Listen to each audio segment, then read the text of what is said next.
Allahumma salli ala Muhammad ya Rabbi salli alaihi wa sallim. Allahumma salli ala Muhammad ya Rabbi salli alaihi wa sallim. Allahumma salli ala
Assalamualaikum warahmatullahi wabarakatuh. Assalamualaikum warahmatullahi wabarakatuh.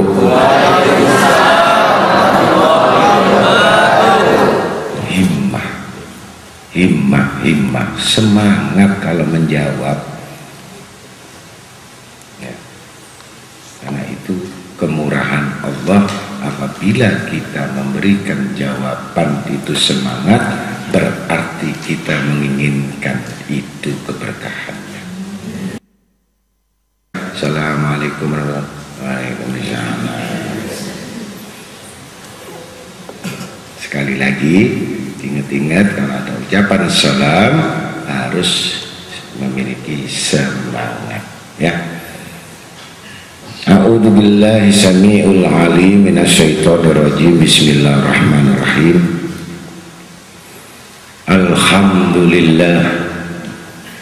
Alhamdulillah summal hamdulillahilladzi bi ni'matihi tatimmus sholihat. wassalatu wassalam ala asrafil kainat wa sayyidis sadat nabina wa maulana Muhammad sallallahu wasallam alaihi wa ala alihi wa ashabihi ajma'in. Asyhadu an la ilaha illallah wahdahu la syarikalah rabbul aradina was samawat wa asyhadu anna sayyidana Muhammadan abduhu wa rasuluh sahibul ayati wal mujizat. Allahumma salli wa sallim wa barik wa karim wa atim ala sayyidina wa nabina wa habibina wa syafi'ina wa qatwatuna wa qurrati a'yunina wa maulana Muhammadin. Allahumma salli wa sallim antusalliya ala sayyidina Muhammadin biqadri adamati dhatikal aliyah fi kulli waqtin wa hinin abada adada ma'alimta ma wajinata ma'alimta wa mil'a ma'alimta ala sayyidina wa maulana Muhammadin wa ala ali sayyidina Muhammadin sahibit taj wal mi'raj wal buraq wal alam wa dafi'il bala wal waba wal maradi wal alam jismuhu mutahharun mu'attarun munawwarun man ismuhu maktubun marfu'un mawdu'un 'alal lawhi wal qalam syamsid duha badrid duja nuril huda misbahid bulan Abil Qasim Sayyidil Kaunain wa Syafi Sakalain Abil Qasim Sayyidina Muhammad ibni Abdillah Sayyidil Arabi wal Ajam Nabil Haramin Mahbubun inda Rabbil Masriqin wal Maghribain. Ya ayyal mustaquna linuri jamalih sallu alaihi wa sallimu taslima. Allahumma salli wa sallim wa barik alaihi wa ala alihi. Amma ba'du. Wa qaluhu ta'ala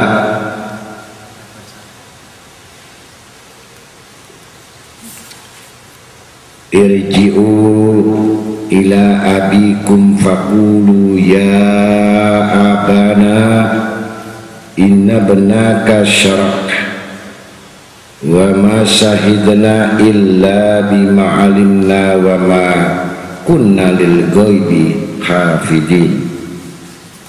Sadaqallahul maulanal azim wa rasulih. Para hadirin hadirat yang sama-sama dimuliakan Allah, kita bersama-sama mengucapkan rasa syukur kehadirat Allah Subhanahu wa ta'ala, yang mana malam ini kita masih diberikan panjang umur, diberikan sehat walafiat, diberikan ketetapan iman untuk istiqomah. Yang mana setiap Jumat kita datang pada hadir di tempat ini, yang mana tujuannya adalah untuk mengambil warisan Nabi Muhammad di mana kita duduk yang mengajar dan belajar. Jadikanlah itu sebagai peringatan kita agar kita jangan terus-menerus dalam kelalaian dalam kehidupan kita, yang mana waktu demi waktu yang kita hilangkan, waktu istirahat pun kita tidak bisa mengerjakan ibadah, kita tertidur. Belum lagi kita sibuk dengan pekerjaan, belum lagi kita sibuk yang melalaikan, belum lagi kita sibuk dengan yang lain-lain. Sementara itu semua adalah kebutuhan duniawiyah. Mereka, kita mudah-mudahan diberikan petunjuk oleh Allah, dan dicurahkan rahmat oleh Allah sederas hujan yang turun di siang hari atau malam hari.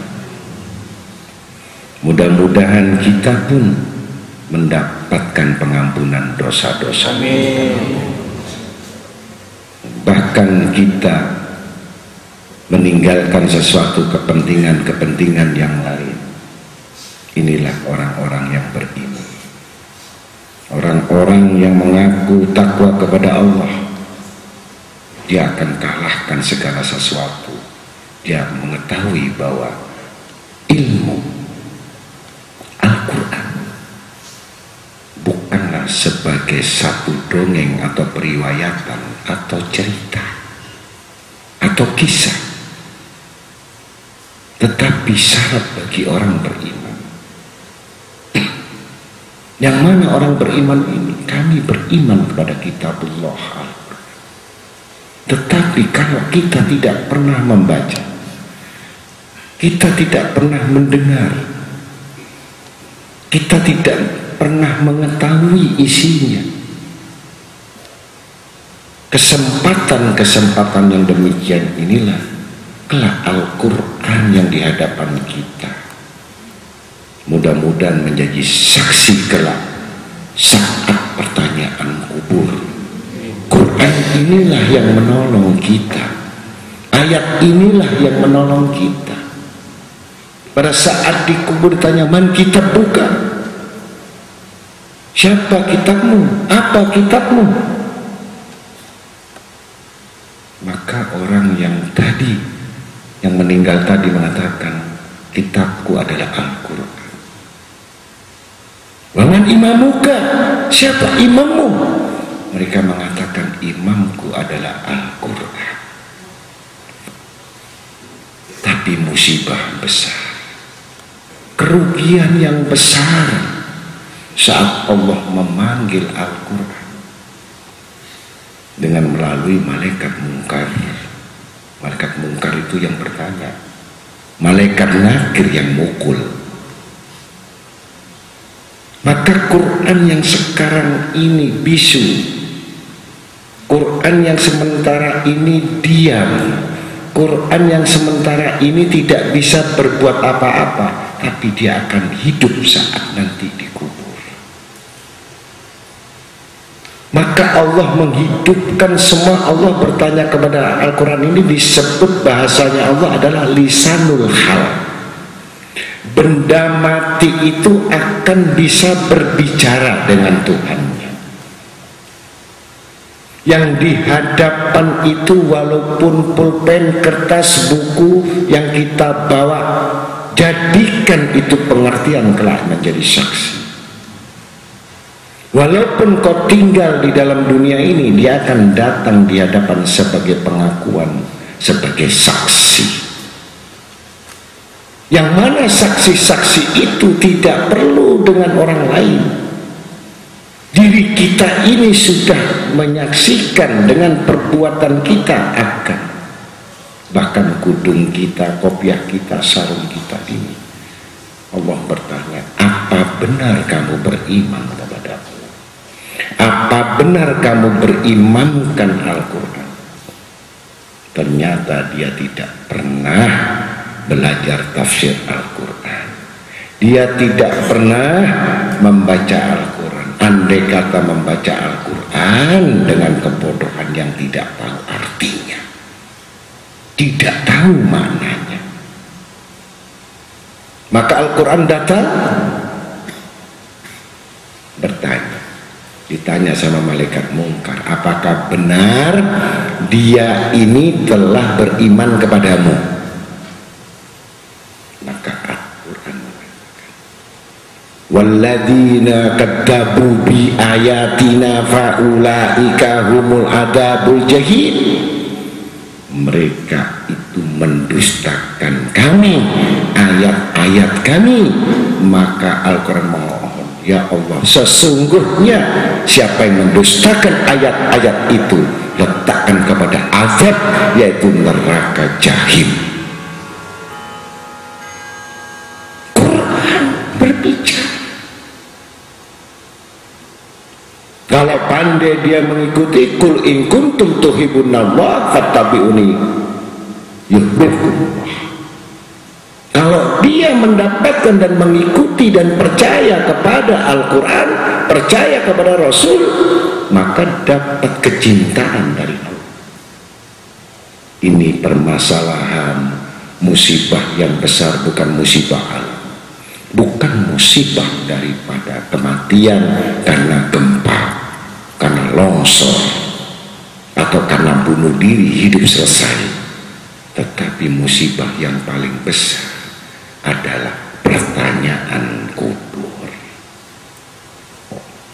Jadi kalau kita menulis, ya, kita mencatat, diniatkan, ya Allah, mudah-mudahan ayat ini yang kami catat ini, hadis ini kelak menolong aku, kelak yang bisa memberikan referensi, menolong dari segala dosa-dosaku, sehingga Al-Quran ini menutupi semua dosa-dosaku. Begitu. Bukan asal menulis, bukan asal membaca, bukan asal menyalin, tetapi tugas seorang murid adalah menghayati, merasakan, dan benar meyakini bahwa Al-Quran inilah kelak sebagai penolong-penolong kita. Dari kubur sampai mahsyar, sampai sirat, sampai mizan, sehingga memberi naungan kepada kita. Karena Al-Quran diturunkan adalah mujizat. Quran yang diturunkan adalah pedoman kita bagi orang beriman.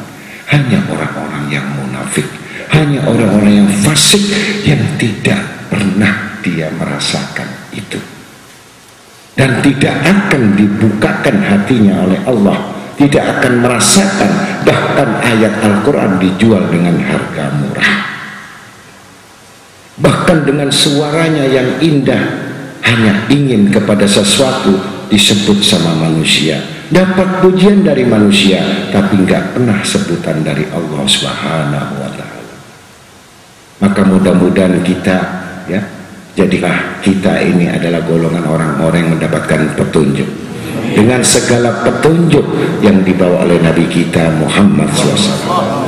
Dan mudah-mudahan kita selalu dibentengi kehidupan kita, rumah tangga kita, agar jangan masuk segala hal musibah, bala, fitnah, bahkan yang haram. Ya Allah, lindungilah kami dari segala-gala apa yang Engkau benci, dan curahkan rahmat kepada kami dengan penuh berkah, penuh dengan aman dan selamat masuk di dalam surgamu. Amin. Para hadirin hadirat yang sama-sama dimuliakan Allah, menyambung kembali kepada satu ayat dalam firman Allah yang artinya, kembalilah kepada ayahmu dan katakanlah, wahai ayah kami, sesungguhnya anakmu telah mencuri, dan kami hanya menyaksikan apa yang kami ketahui, dan kami tidak mengetahui apa yang dibalik itu. Demikianlah sifat-sifat yang mana sebelumnya, bahwa Nabi Yusuf itu tidak akan pernah disia-siakan oleh Allah Ta'ala. Selama kita mendapatkan rahmat dari Allah Ta'ala, selama setiap jalan kita, begitu saat kita tergelincir dengan kesalahan, itu segera bertaubat kepada Allah. Saat dimana dia mengetahui ada kesalahan, begitu besar ampunannya Allah, begitu besar memberi taubatnya. Ini orang yang beriman. Tapi kalau orang yang tidak beriman, begitu dia menjalankan dosa, kemudian menambahkan kekufurannya dengan dosa,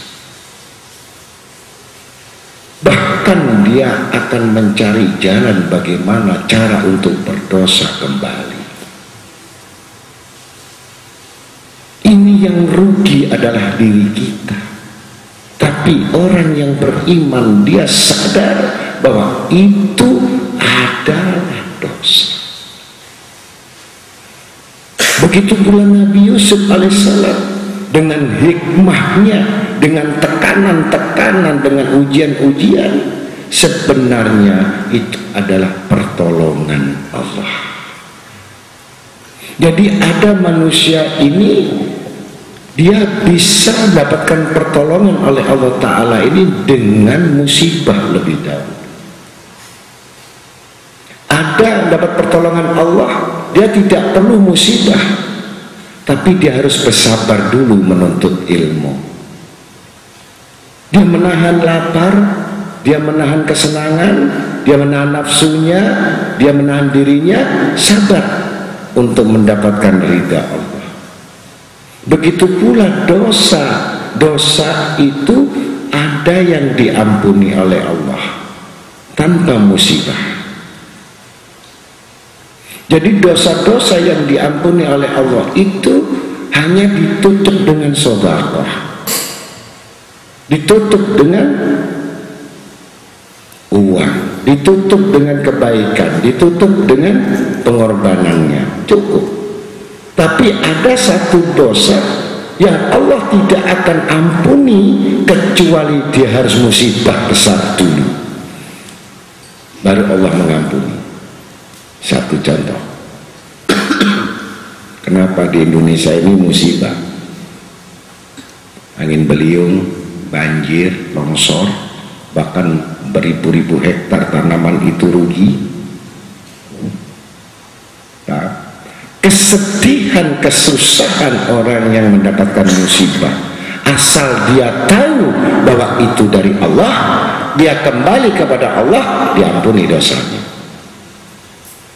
Tetapi kalau dia mengatakan bahwa ini adalah adab dari Allah, bahkan tidak minta ampun kepada Allah, maka itu dosa tidak diampuni. Berarti meninggalnya longsor, meninggalnya orang-orang tenggelam sebelum minta ampun kepada Allah, Allah nggak mengampuni. Bahkan satu negeri seperti Aceh, seperti Jepang, di mana? Tetapi kalau menyadari itu sebenarnya khusus untuk umat Nabi Muhammad SAW agar dosanya diampuni, tidak dibawa mati.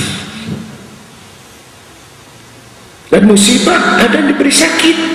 Nah, sakit nggak sembuh-sembuh dia. Kemudian diberikan kesempatan sama Allah, waktu sakitnya baca astagfirullah, baca surat ikhlas, astagfirullah. Bahkan 5 tahun, 15 tahun. Ternyata Allah telah menghukum agar hukuman itu tidak sampai di dalam kubur. Itu peranan pembelaan Nabi Muhammad SAW. Yang tidak ada pembelaan Nabi kepada umatnya yang demikian. Bahkan pembelaan Nabi Muhammad SAW itu sampai ditunggu oleh Nabi saat sakaratul maut. Asal sampai roh itu jangan sampai di tenggorokan, gorgorok, tenggorokan. Dia terakhir menyebut la ilaha illallah, habis dosa seluruhnya berkat Nabi Muhammad SAW yang tidak dimiliki oleh kita. Bahkan Nabi Musa alaihissalam pun iri kepada umat Nabi Muhammad SAW. Kenapa aku tidak dijadikan umatnya Nabi Muhammad? Nabi Musa minta supaya jadi umatnya Nabi Muhammad SAW. Nah, karena kemurahan, karena ya rahmatnya, manusia tidak bersyukur kepada Allah. Banyak kufur, banyak mengeluh, bahkan tidak tahu diri kepada Nabi Muhammad SAW.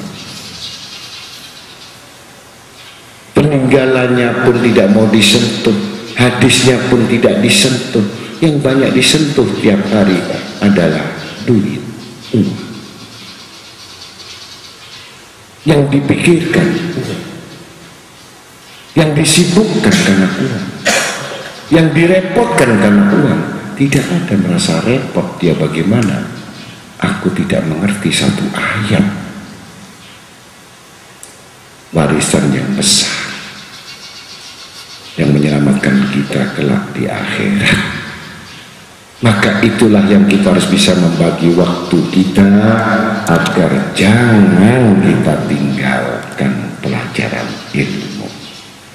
Dan jangan sekali mengatakan Al-Quran itu makhluknya kertas atau bacaan saja, tapi itu kebutuhan rohani. Seperti engkau makan nasi, saat lapar engkau makanlah lauk pauk. Begitu rohani membutuhkan makanan, yaitu Al-Quran. Walaupun satu ayat, kita harus mengerti, wajib hukumnya bagi orang beriman. Maka kata-kata Nabi Yusuf ini yang dicelakai oleh saudaranya, tapi karena tabiat ini sudah buruk. Saudara dari Nabi Yusuf ini sifatnya adalah buruk, hasut, dengki, iri, dendam, pemarah, menganggap Nabi Yusuf itu lebih dekat kepada Nabi Yakub ayahnya. Bahkan sudah peristiwa Nabi Yusuf itu dianggap mati, bahkan diberikan hadiah lagi dari simbolis kerajaan, masih saja mencuri, masih saja berdusta, masih saja berbohong. Kalau Allah sudah putuskan bahwa sementara manusia itu untuk berbuat baik, tetapi sementara itu tidak menyelidiki hatinya, penuh hidupnya dengan kepura-puraan, sungguh sakit orang yang selalu berpura-pura. Janganlah hidup ini berpura-pura. Janganlah hidup ini bersandiwara. Sesungguhnya Allah Maha mengetahui yang tersembunyi maupun yang nyata. Disinilah kepura-puraan dari saudara Nabi Yusuf tergelincir, tenggelam, dalam arti tenggelam dalam kehidupannya, semua dalam kegelapan. Karena orang yang banyak dosa itu tampak di wajahnya ini gelap.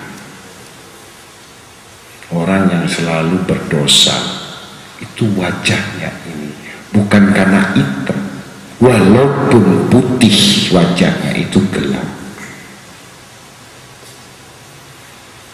Walaupun hitam wajahnya, bagaimana wajah Bilal budak, tapi memancarkan cahaya karena ketakwanya.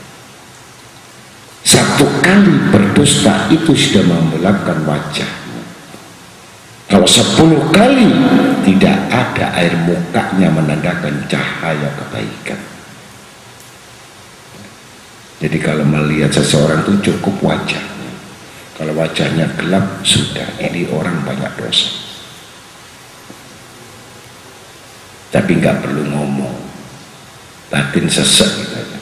Kalau orang alim atau orang-orang yang kasyaf itu melihat, memandang gitu orang berdosa, ini nggak usah tampak, nggak usah nafas, maka mengalihkan dia melihat orang lain. Kalau dipandang terus, sesek dadanya, nggak kuat. Jadi kalau kamu tuh nggak dilihat sama guru, sama orang alim, udah mikir aja di rumah. Ya, termasuk kamu golongan orang-orang yang nggak kelihatan waktu dilihat guru. Ya kan nggak kelihatan, gimana? Jadi kalau yang dibayar gitu kan nggak kelihatan. Ya mudah-mudahan siapapun mereka hati-hati isyarah dengan orang beriman, orang mukmin. Maka daba fuad wa maro'ah, apa yang dilihatnya dari hatinya itu adalah terang dan benar, Quran. Ya, maka di sini Nabi Yusuf tahu bahwa saudaranya ini tidak akan pernah bisa diperbaiki, tapi masih memakai hukum khublun minan nas. Sampaikanlah kepada ayah, mengakulah kamu kepada ayahmu atas perbuatanmu. Demikian indah para nabi-nabi ini cara mengarahkannya, tidak menghukum atau memutuskannya, tapi dikembalikan lagi kepada ayahnya Nabi Yakub alaihissalam. Kalau kita maling kamu sudah, ya kan, hukum saja, kamu udah gak jujur, udah, itu manusia. Tapi tidak, selalu membalikan pada pokok persoalannya bahwa dia adalah saudara, yang tanggung jawab adalah ayahnya. Bagaimana cara menghukum anaknya? Itu kebijakan daripada Nabi Yusuf untuk melaporkan kepada bapak ibunya. Begitu kira-kira. Was'alil qaryata allati kunna fiha wal 'ira allati aqbalna fiha wa inna lasadiqun, dan tanyalah penduduk negeri tempat kami berada dan kafilah yang datang bersama kami, dan kami adalah orang-orang yang benar. Artinya minta pertimbangan lagi dengan orang yang banyak dari yang diketahui di negeri itu tentang bagaimana yang bersama dengan saudara Nabi Yusuf, atau peristiwa di mana Nabi Yusuf waktu diselamatkan oleh kafilah. Jadi ada dua unsur, apakah unsur ini bersama-sama dengan saudaranya atau bersama-sama dengan Nabi Yusuf kafilah waktu menemukan di sumur, sampai menjadi kepercayaan Abdul Aziz Raja Mesir, yaitu mempercayakan kedudukan kepada Nabi Yusuf alaihissalam. Qala bal sawalat lakum anfusukum amron fasabrun jamil asallah ayatiyani bihim jami'an innahu huwa alimul hakim. Ya Yakub berkata, sebenarnya hanya dirimu sendiri yang memandang baik urusan buruk itu. Maka kesabaranku adalah kesabaran yang baik. Mudah-mudahan Allah mendatangkan mereka semuanya kepadaku. Sungguh dialah yang maha mengetahui, maha bijaksana. Kalau kita hubungkan dengan ayat ini, berarti itu saudara-saudaranya. Yang mana saudara ini minta dukungan kepada teman-temannya bahwa dia adalah orang yang jujur, dia orang yang berdusta. Kalau nggak percaya kita tanya aja sama Pak Polisi, ada nggak maling yang ngaku? Ada nggak? Kalau ngaku semua penuh penjara, ya. Ada nggak orang salah itu jujur? Saya salah. Ada? Ada apa enggak? Nah. Jadi di sini sudah sifat manusia. Kalau mereka manusia ini suka berdusta, suka berbohong, pasti dia banyak khianat. Gandengannya dusta, ingkar, khianat, ini sekutu.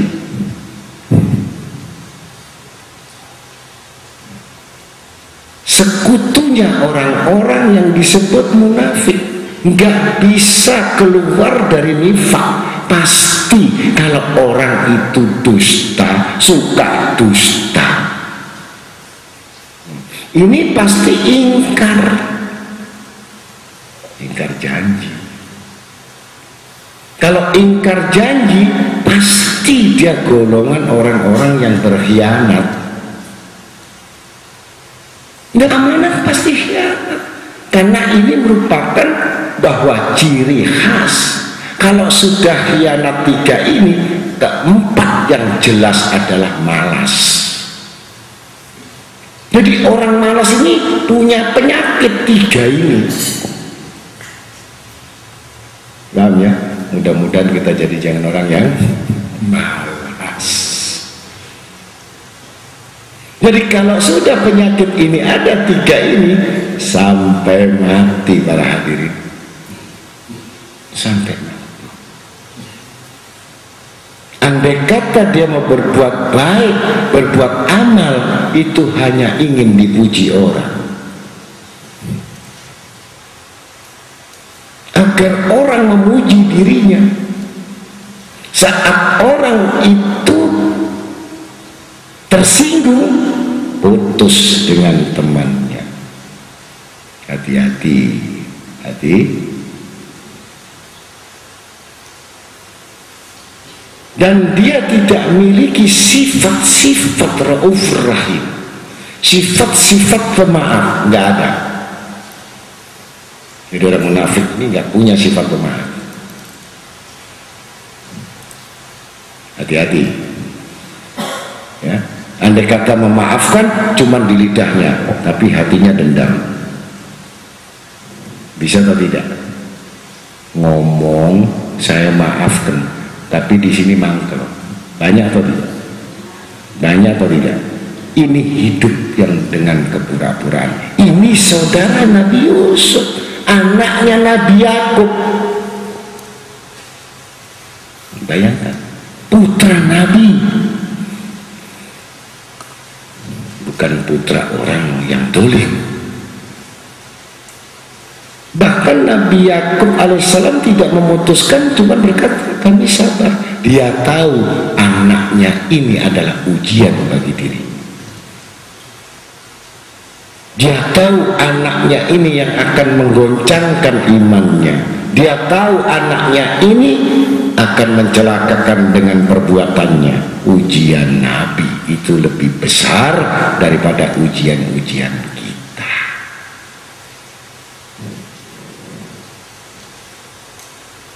Ya, Nabi Yusuf yang mendapatkan kedudukan yang tinggi, di situ makin dia merasakan kerendahan pada dirinya. Dia mencari jalan untuk bisa menjatuhkan Nabi Yusuf. Maka Nabi Yusuf hanya bersabar atas ketentuan keputusan ayahnya yang lebih bijak daripada dirinya. Tidak menghukum Nabi Yusuf,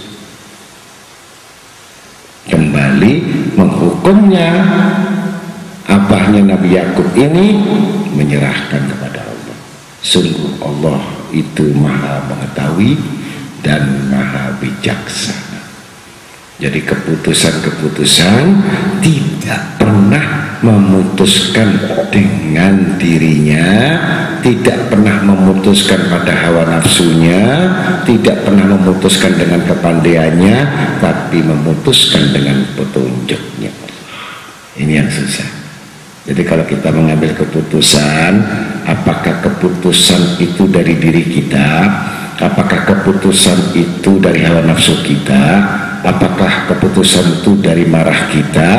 Orang yang beriman tidak mengambil keputusan itu saat dia marah, saat dia emosi, saat dia kacau balau. Jangan mengambil keputusan, pasti keputusan itu akan salah.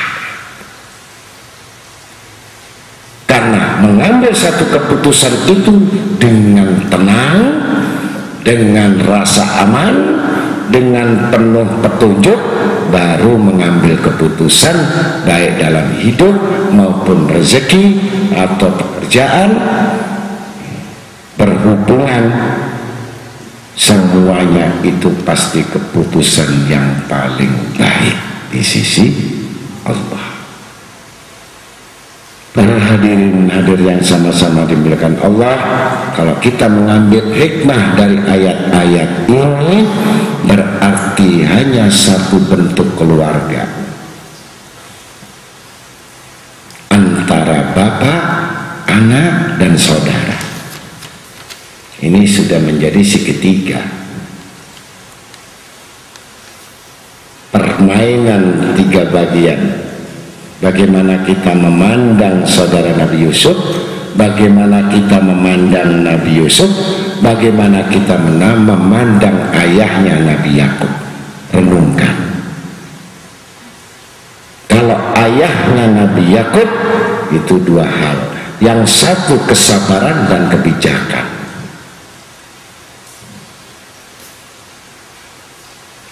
Nabi Yusuf ujian. Jadi Nabi Yusuf dijadikan menerima ujian yang berat, bahkan sampai terbunuh di sumur. Sedangkan saudaranya diambil contoh adalah orang yang iri dan hasut dan dengki. Jadi di dalam kehidupan ini kita tidak bisa melepaskan tiga perkara. Baik saudara kita yang dengki, atau famili kita, atau orang yang dekat sama kita. Ada orang yang bijak. Kalau orang tuanya bijak, dia bisa mengambil iktibar Nabi Yakub. Bukan menghukum, bukan memisahkan, atau memilih, atau membela Nabi Yusuf. Walaupun Nabi Yusuf itu benar, tetapi tidak langsung mengatakan keputusan, dia membelanya. Luar biasa. Inilah yang namanya orang tua, namanya jaksini, bijaksono, bijaksana. Ya, dia memiliki rasa bijak itu adil, kemudian merasa itu putra-putranya semua. Yang ketiga, tidak pantas dia menghukum karena hukum adalah Allah. Ini namanya, kata guru saya dulu, jadilah orang yang bijaksini, bijaksono, bijaksana. Kelihatannya sama ya, tapi nggak sama ya. Yaitu tadi tiga persoalan di dalam kehidupan kita, pasti kita akan mengalaminya semuanya. Maka kita harus bisa membentengi diri kita. Apakah kita kalau sebagai orang tua seperti Nabi Yakub? Apakah kalau kita mendapatkan ujian seperti Nabi Yusuf? Apakah kalau kita iri dan gitu seperti saudara Nabi Yusuf? Ya kamu tinggal pilih kamu yang mana. Kalau kamu tidak tahu yang mana, berarti kamu tidak memiliki pilihan. Kalau orang sudah tidak memiliki pilihan, berarti dia golongan orang yang tidak berakal. Ya, yang hasut, yang dengki, yang dendam itu orang berakal juga. Tapi kalau nggak ada pilihan, termasuk golongan yang tidak berakal. Wa tawalla anhum wa qala ya asafa ala yusufa wa bayyadat ainahu minal hujni fahuwa qadim. Dan dia Yakub berpaling dari mereka anak-anaknya seraya berkata, aduhai duka citaku terhadap Yusuf. Dan kedua matanya menjadi putih karena sedih. Dia menahan amarah terhadap anak-anaknya. Bagaimanapun anak yang disayangi disingkirkan dengan saudaranya, pasti sedih. Anak itu baik, disayangi, disingkir, no, sedih, karena itu adalah pewarisnya. Sedangkan yang buruk ini, yang jelek ini, pewaris juga, pewaris setan. Jadi sama-sama pewarisnya, yang satu pewaris dari kebaikan, yang satu pewaris yang buruk. Kita hidup ini tinggal milih baik atau buruk. Nggak usah kamu nasihat yang banyak, kamu tahu ya, kalau kotoran ayam, kotoran anjing itu pasti buruk, najis, ya kan? Najis. Pasti kamu nggak mau, bahkan kamu lewat tutup hidung kamu bau busuk, gitu. Pasti kamu berusaha setiap apa yang kotor menimpa di rumahmu atau di kamar, ada kotoran anjing atau kucing atau sifat kotoran najis, pasti kamu tidak akan menunda besok. Ini mengganggu. Pandai, cerdas manusia, dia ambil lap, dia ambil ember, ambil sabun, bersihkan supaya jangan mengganggu. Luar biasa kalau soal rumah dia bersih, soal pakaian dia bersih, tapi soal hati dia najis. Ini yang dikatakan oleh Nabi Yakub alaihissalam, aku sedih karena anak-anakku ini najis. Bukan tubuh dan badannya, bukan darahnya, tapi hatinya najis. Mengapa setiap manusia itu tidak mengetahui kekotoran pada dirinya? Mengapa manusia tidak mengetahui atas dosa-dosanya? Mengapa manusia membiarkan dirinya dalam kebodohannya? Apakah dia menganggap kematian, kehidupan masih lama? Mengapa setiap ada keburukan dan kejelekan tidak dibersihkan langsung seperti engkau melihat, walaupun itu tempatnya di kamar mandi? Kalau ada kotoran kita pun masih berbekas, itu pun kita tidak akan mau diam, kita harus bersihkan total. Bahkan kita pakai pewangi agar kita masuk jangan merasa jijik. Tapi yang luar biasa, manusia dengan perbuatan dosa dan maksiat tidak pernah merasa jijik. Bagaimana Allah memandang dia, bagaimana malaikat memandang dia, bagaimana Rasulullah memandang dia, dia tidak pernah membersihkan, bahkan menambah kotorannya. Ini sekali lagi hikmah. Hanya orang yang berakal, dia tahu bagaimana cara membersihkan. Bukan sifat dohiriyah yang dibersihkan, tetapi bagaimana sikap batin yang penuh dengan nista, hati yang penuh dengan kedustaan, hati yang penuh dengan dosa, bahkan menggelapkan iman mereka. Bahkan tidak menginginkan bagaimana mencucinya, bagaimana membersihkan. Subhanallah. Ini diketahui oleh Allah. Sedih. Seperti halnya juga seorang guru begitu sedih melihat muridnya bermaksiat, muridnya berdosa, melihat muridnya terus kezaliman. Siapapun mereka sebagai murid, apabila murid itu berbuat dosa, itu menyakitkan rohnya dari guru-gurunya. Jadi kamu berbuat dosa, itu roh dari orang guru itu seperti kena jarum, tapi tidak akan pernah dirasakan bagi orang-orang yang berhubungan. Maka disitulah kita pelihara hubungan kita guru dan murid. Jagalah, jagalah, jagalah. Kalau itu memang ada perbuatan dosa, segera kita bertaubat kepada Allah. Kalau kita makan yang haram, sadar, jauhi, walaupun banyak sekalipun, jangan, hindari.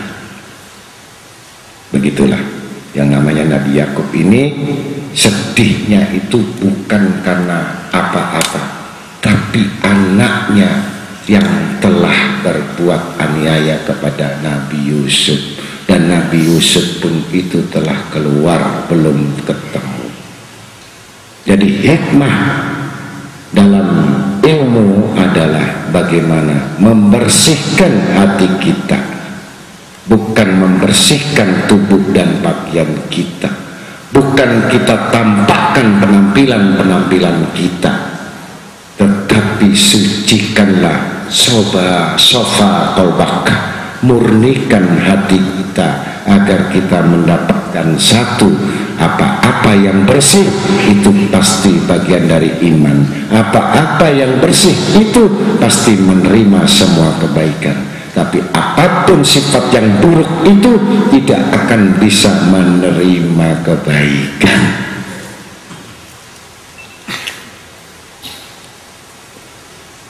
Qalu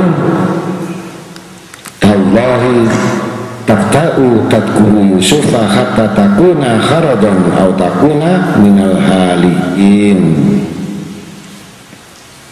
Mereka berkata, demi Allah, engkau tidak intinya mengingat Yusuf sehingga engkau mengidap penyakit berat atau engkau termasuk orang-orang yang akan binasa. Demikianlah tanda-tanda anak itu kalau sudah durhaka. Orang itu kalau sudah hitam, hatinya hitam, dia berbuat dosa itu sangat sulit untuk menghentikan. Satu contoh, ini orang makan yang haram, cuma kecil masuk dalam perut, dia nipu orang, masuk mulut kita, perut. Besok dia pikir lagi, saya menipu siapa lagi, karena yang dimakan ini nipu. Jadi pikirannya ini pun juga begitu, besok saya bohong siapa lagi.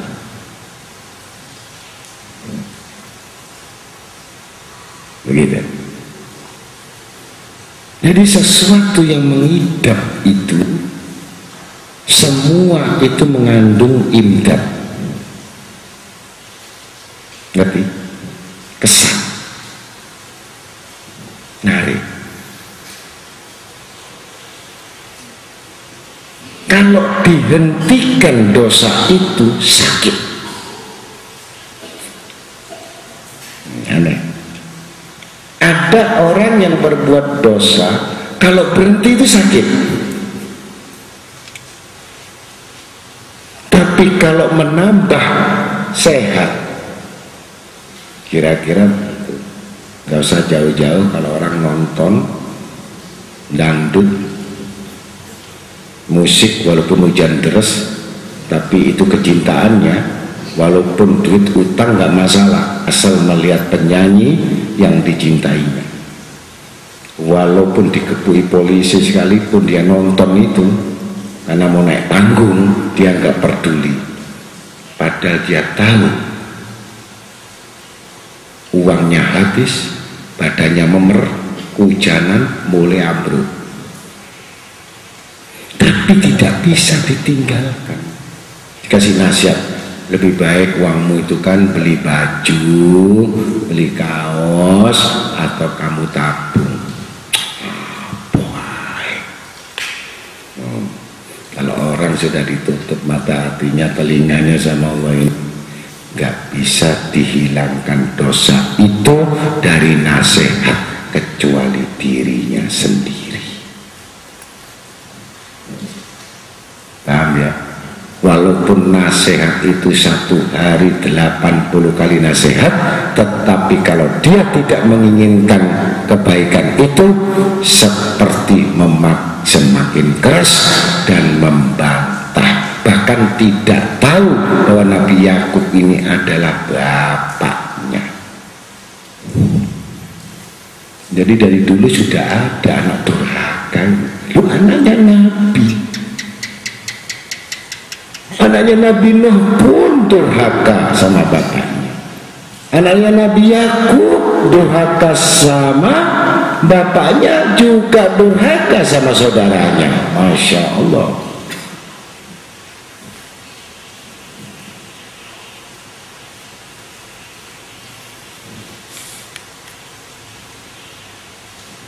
Bahkan ngapa engkau itu, bukan bapak kenapa sih selalu ingat, enggak, bahasanya enggak enak di sini. Mengapa engkau tidak henti-hentinya mengingat Yusuf? Nah, kayak ngomong sama temannya sendiri nih. Nah, jadi kalau udah begitu, sopan santun nggak ada, akhlak nggak punya, adab nggak ada, syukur nggak bisa, nggak ngerti sudah. Orang dosa itu kan gelap, ditaruh mana saja ya salah, namanya gelap. Tapi merasa terang, paham ya? Makanya dosa itu lezat seperti madu, sedangkan iman itu seperti jamu pahitan. Siapa yang mau jamu pahitan? Kalau beriman berarti kamu harus minum jamu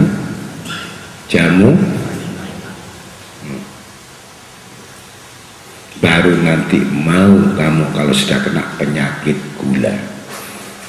Betul? Kamu gak boleh makan gula, minum gula, pahit. Diminum sak gelas, jangan muntah, karena pingin sembuh dari penyakit gula.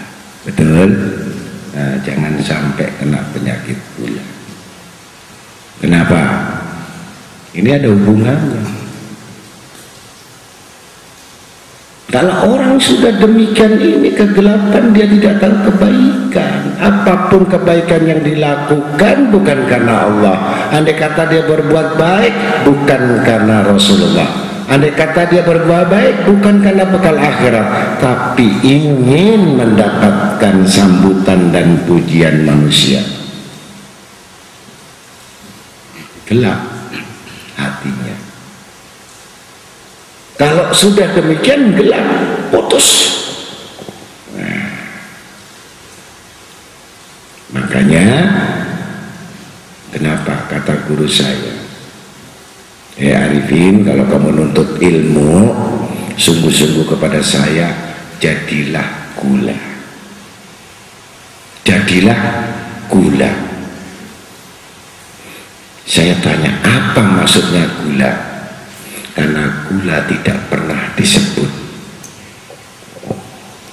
Bikinkan saya teh, ada gulanya. Kecuali kita masuk rumah makan Padang. Betul? Pak, saya minta kopi 1 gelas, gulanya enggak disebut. Kasihan gula tidak pernah dipuji. Betul? Saya beli es krim, gula kasihan tidak pernah disebut. Saya beli arum manis, manisnya saja yang disebut, gulanya enggak disebut. Itu artinya ikhlas. Apapun yang dikerjakan kita berbuat baik, tidak disebut, tidak dihargai, tidak dibalas, kamu nggak usah gelo atau sakit hati karena kamu gula. Ya? Tetapi kalau kamu lupa gulanya, ya Arifin, kata guru saya, nanti kamu lihat sesudah aku meninggal banyak orang kena penyakit gula karena lupa gulanya. Kasihan gula nggak pernah disebut-sebut, nggak laku gula itu. Tapi kalau di pasar, Bu, saya beli gula 1 kilo baru disebut. Saya beli kopi 1/2 kilo baru disebut. Tapi kalau sudah menyatu di dapur, tolong bikinkan kopi, nggak mungkin. Tolong bikinkan gula, nggak ada. Ada nggak orang bikinkan gula? Nggak ada. Bikinkan kopi, tolong bikinkan teh, betul. Tapi gulanya kemana? Itulah yang disebut ikhlas. Mudah-mudahan kita bisa sembahyang ikhlas, ngaji ikhlas, jangan cuman makan dan tidur ikhlas, ya. Sampai matinya pun harus ikhlas. Paham ya? Yang ikhlas coba yang enak-enak ikhlas, jangan Yang nggak enak ikhlas, ngaji ikhlas, sholat ikhlas, zikir ikhlas, ya, sedekah ikhlas, puasa ikhlas. Ada nggak yang puasa Ramadan ikhlas? Ayo ngaku aja, terserah aja. Walaupun kamu sudah sujud, saya aja ya Allah, Ramadan lagi ya. Gak iso ngerokok ya Allah. Betul? Yang rokok itu kalau sampai yang lapar ya Allah, saya itu nggak bisa ngelak. Tapi kalau perokok itu puasa ini yang ganggu tuh rokoknya, bukan ujiannya begitu. Nah berarti belum ikhlas. Nah kita semua ini belajar ikhlas, betul ya? Kalau minum ikhlas nggak? Gak usah disuruh ikhlas. Kalau makan ikhlas nggak? Ikhlas. Betul? Tapi kalau ngaji ikhlas apa enggak? Insya.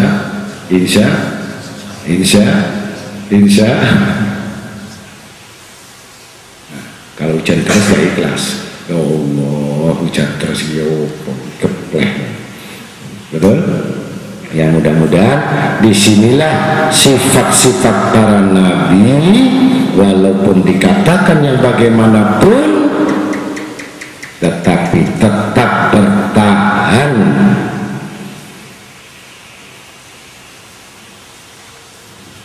Walaupun disinggung demikian, bahkan dikatakan penyakit mengidap berat, engkau termasuk orang-orang yang akan binasa. Masa sama orang tuanya engkau bakal binasa?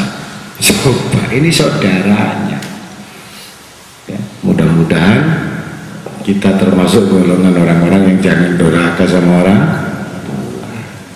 ya. Na'udzubillah min dzalik. Ya bunayya idhabu fatakassa sumin Yusufa wa akhihi wala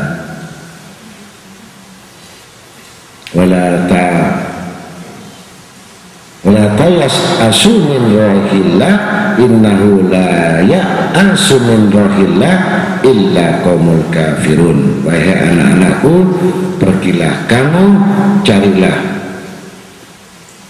belum ya? Qala innama asku basi wa husni ilallah wa alamu minallah ma la ta'lamun. Dia Yakub menjawab, hanya kepada Allah aku mengadukan kesusahan dan kesedihanku, dan aku mengetahui dari Allah apa yang tidak kamu ketahui. Ini kunci. Jadi semua persoalan itu jangan diselesaikan sendiri, jangan dipikirin sendiri, ya, jangan diputusi sendiri. Ini makin berat masalahmu, makin berat bebanmu, makin susah hidupmu, karena kamu mencoba untuk mengobati dirimu sendiri. Obat yang paling mustajab adalah mengembalikan urusan itu kepada Allah. Seperti orang kena musibah, innalillahi wa inna ilaihi raji'un. Begitu ditimpa beban yang berat, kesusahan yang berat, hasbunallah wa ni'mal wakil, ni'mal maula wa ni'man nasir, wala haula wala quwata illa billahil alil azim. Ini semua apa yang menimpa tidak pernah diselesaikan dengan kepandaian yang pada dirinya menurut akalnya. Tidak pernah diselesaikan dengan satu kompromi, yang mana kompromi itu makin menyesatkan.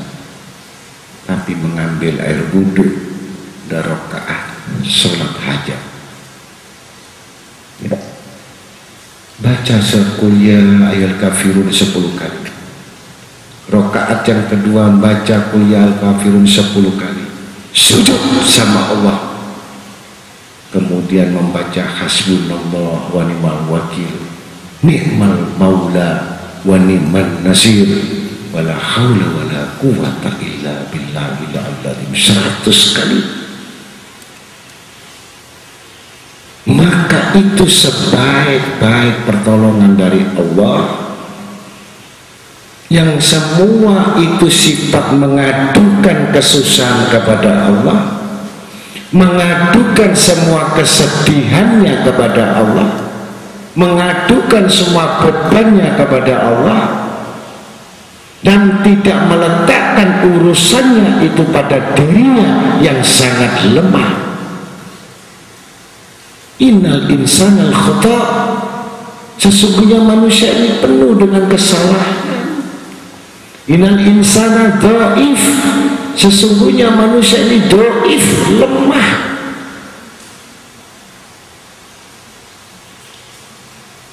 Kekuatan itu pada Allah. Bagaimana cara melakukan? Bisa habis sholat duhur, bisa habis sholat isya, bisa habis sholat maghrib, bukan tahajud, sholat hajat, berhajat kepada Allah, ittihajati, saya punya hajat ya Allah, kesusahanku ini agar hilang lenyap, kesedihanku ini agar kau mengambilnya, bebanku ini agar kau melenyapkan, kekuranganku ini agar kau memenuhi, kebingunganku ini agar kau berikan petunjuk, kegelapanku ini agar kau memberikan cahaya, kebodohanku ini agar engkau memberikan pemahaman dan pengertian. Begitu, bukan makin mabuk, bukan makin gelap, bukan makin jauh dari Allah. Bahkan dia mengambil keputusan menggali lubang dirinya sendiri. Beda dengan Nabi Yusuf yang dimasukkan di dalam sumur. Dia dipaksakan untuk masuk sumur agar mati. Tetapi manusia yang bodoh ini, yang tidak mau meminta petunjuk kepada Allah, tidak memohon kepada Allah, tidak mau berdoa kepada Allah, bahkan lebih kencang dan keras opini dan pikiran mereka, itu menggali lubang sendiri, dia masuk tentang kegelapan yang dibuat oleh manusia itu sendiri, bukan kegelapan yang dibuat dari Allah. Ini beda versinya. Kalau Nabi Yusuf dipaksakan untuk masuk sumur, tetapi manusia yang bodoh masuk sumur, yaitu bunuh diri. Artinya mereka selalu menggunakan trik-trik atau siasat-siasat yang sebenarnya bukan mendapatkan ridhonya Allah. Mudah-mudahan kita semuanya agar mengerti hikmah di dalam Al-Quran ini, yang disebutkan adalah puncak dari pengertian adalah 3 hikmah. Yang satu, kita bisa mengambil hikmah bagaimana bapaknya Nabi Yakub atau Nabi Yusuf, Nabi Yakub bagaimana mengambil satu keputusan itu tidak langsung dengan akal mereka, tetapi dengan petunjuknya. Begitu diberikan kesusahan dan kesedihan menggoda semua anaknya, maka bersabar.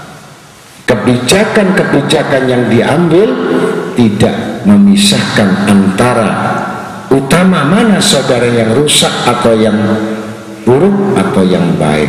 Selalu membuat keputusan di antara yang buruk dan baik itu selalu minta petunjuk kepada Allah. Jadi segala petunjuk yang dari Allah itu tidak akan pernah salah. Tetapi petunjuk yang kita buat pasti penuh dengan keraguan, dan keraguan itu pasti menjurus kepada kesalahan. Jadi kalau kita ragu-ragu, itu pasti jangan mengambil keputusan, pasti salah. Nah, keputusan yang benar adalah keputusan yang mutlak, yang mana Allah Ta'ala memberikan kekuatan, yaitu sesudah mengadukan terlebih dahulu urusannya, mengadukan dulu soal persoalannya, mengadukan dulu tentang kesusahannya, mengadukan dulu soal bebannya, mengadukan soal apa dalam kehidupannya, semuanya ini di tangan Allah dan di genggaman Allah. Maka kita kembalikan kepada Allah agar dihilangkan semua apa yang menjadi kegundahan, kesusahan, kesedihan, himpitan, beban, utang, semuanya. Tidak ada satupun yang bisa menyelesaikan kecuali engkau mengadu siang dan malam kepada Tuhan Rabbul Alamin. Mudah-mudahan ini hikmah. Setiap apapun yang menimpa kepada diri kita, jangan sekali-kali kita tidak sholat 2 rakaat, tidak mengadu dulu kepada Allah, tidak minta pertolongan kepada Allah atau perlindungan pada Allah. Pasti keputusan kamu penuh dengan duka cita dan bisa menjerumuskan di dalam kegelapan dalam hidup. Mudah-mudahan itu hikmah dicatat dan bisa diketahui bagaimana Nabi Yakub dan Nabi Yusuf dan saudara-saudaranya itu diambil hikmahnya, bahwa aku jadikan ayat Al-Quran ini sebagai pelajaran-pelajaran, dan aku jadikan Quran ini sebagai orang yang mengerti, mengambil perumpamaan bagi orang yang bisa berpikir. Jadi kalau kita membaca Al-Quran, walaupun cerita tidak bisa mengambil dari tafsir itu, hikmah itu, pasti kita hanya mendengarkan riwayat dan cerita.